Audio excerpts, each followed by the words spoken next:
Hello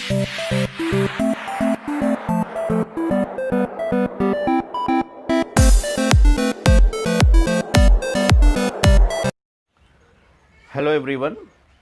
In this video, let us learn the third gaseous law, that is Gay-Lussac law. I have already explained the two gaseous laws, Boyle's law and Charles law. Videos are available in the channel. You can watch it. Okay, the third one here, Gay-Lussac's law.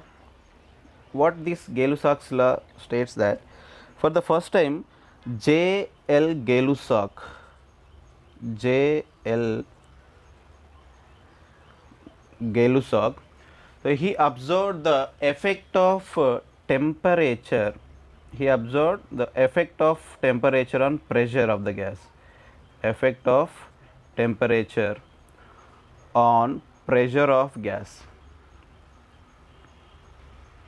Okay. So J.L. Gay-Lussac observed the effect of temperature on the pressure of gas. How the pressure of gas changing with the effect of temperature, whether it is increasing or decreasing. On increasing the temperature, how the pressure is changing. On decreasing the temperature, how the pressure of gas is changing, he observed. Finally, he concluded that the pressure of gas directly proportional to the temperature at constant volume and a number of moles. What is the conclusion of his Gay-Lussac law? The pressure of gas directly proportional to the temperature at constant volume and a number of moles. Means if you increase the temperature, the pressure also increases, but what is the condition here? That should be at a constant volume and number of moles. For example, you just assume here there is a closed vessel. This is a closed vessel.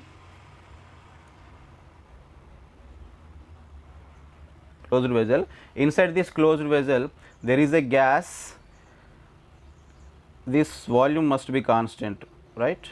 Closed vessel, no, volume constant. Okay. So inside that some gas is there. That gas having pressure P1, initial pressure P1. Okay, and the initial temperature T1. Okay, here if I heat this at constant volume condition, if I heat this container, if I heat this closed vessel, the volume will not increase, no, because the volume is constant. So what happens here? The pressure increases. On increasing the temperature, the pressure increases inside the container. The pressure increases inside the container. Why? Because we are giving more temperature to the gas. Okay, the total heat will be converted as the kinetic energy of the gaseous molecule. So all the heat we are giving will be stored as the kinetic energy in the molecule. Okay, so if the kinetic energy more for the gaseous molecule, that gaseous molecule always tend to move from high pressure region to low pressure region, but there is no available space, there is no chance to escape from the container, because it is a closed container. There is no chance to escape out.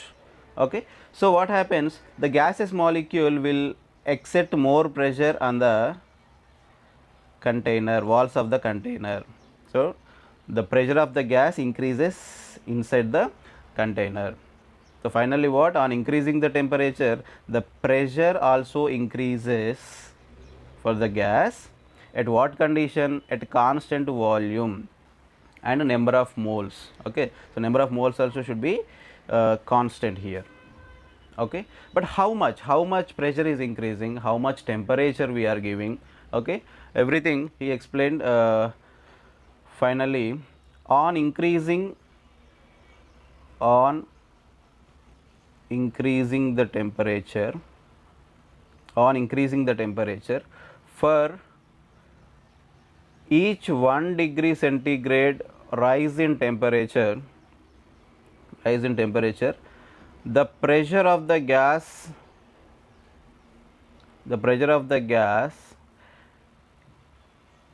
increased by 1 by 273 of its initial pressure, 1 by 273 of its initial pressure. Okay. So, what he observed, for our better understanding I am giving here, this is a closed container. You just assume inside this container 273 atmosphere, it's a very huge huge pressure, but you just assume for understanding inside this container 273 atmosphere pressure is maintaining. So, I am giving temperature to this closed vessel. If I increase the temperature 1 degree centigrade, increase the temperature to this closed container 1 degree centigrade, he observed that the pressure increased to 274 atmosphere. Why? Because for each 1 degree centigrade rise in the temperature, the pressure of gas increased by 1 by 273 of its initial pressure. So, 1 by 273 of its initial pressure. What is the initial pressure?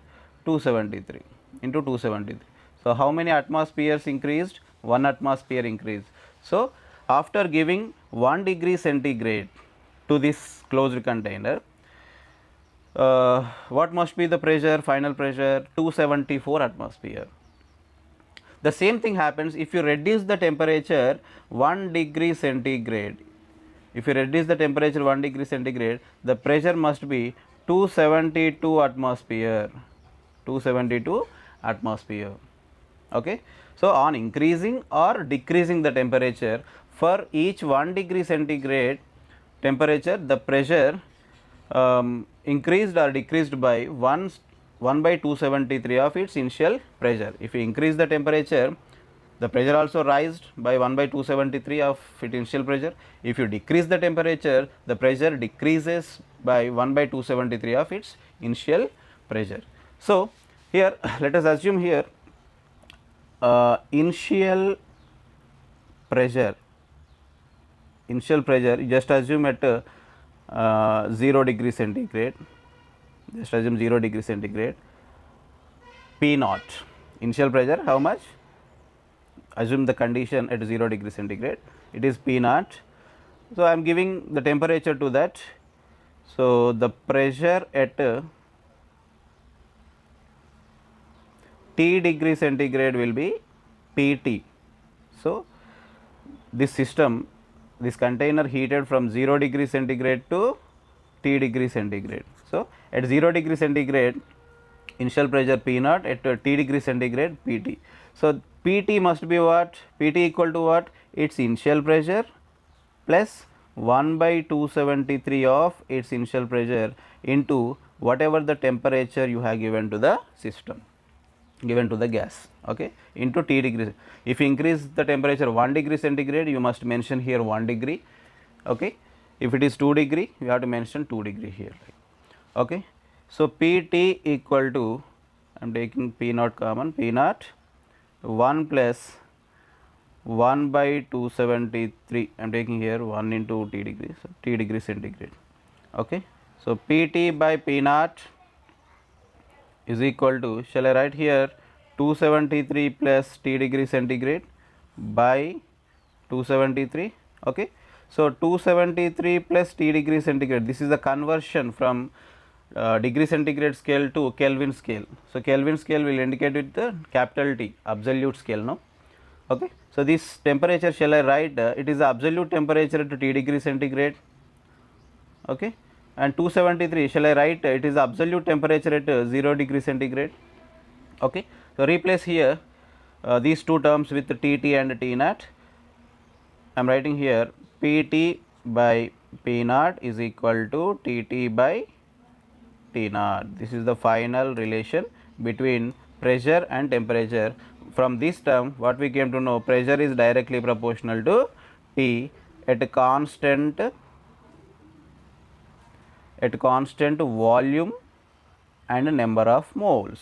At constant volume and number of moles, P is directly proportional to T. Okay, clear? Right. Okay, P is directly proportional to T at constant volume and number of moles. And P equal to some constant into T. P by T is always constant. Always means what? At what condition? At a constant volume and number of moles only. At a constant volume and a number of moles only, then in that case only this value P by T is always constant. Okay, so I am taking one gas having P1 pressure and its temperature is T1. If I change the temperature to T2, definitely the pressure changes to P2, whether it is increase or decrease, whatever, it changes to P2. So P1 by T1 equal to P2 by T2. P1 by T1 equal to P2 by T2. So apply log here. Here log P minus log T also constant. The difference between log P and log T is constant. Okay. So if you make the absolute temperature double, the pressure also will become double. Okay. So for better understanding, I am giving here pressure, temperature, pressure by temperature. Okay, you just assume here 100 atmosphere pressure I am taking, just for understanding, 100 atmosphere, and temperature is at 10 Kelvin. It's very lowest temperature, but you just assume for understanding 10 Kelvin. 100 by 10 how much? 10. If I increase the temperature for 2 times, then the pressure will become 2 times, 200 atmosphere. So 200 by 20 again 10. If you make the temperature 3 times, 3 times means here I am taking 60 kelvins, and the pressure will become 3 times here 600. 600 by 60 again 10. So this is always constant. P by T is always constant at a constant volume. If the volume is constant and number of moles also constant, okay, then only P by T value constant. Okay, so this is about Charles law, sorry, Gay-Lussac law. On this Gay-Lussac's law, we must draw some graphs, very important graphs. Okay, so the graphs I will explain in next video. Thanks for watching.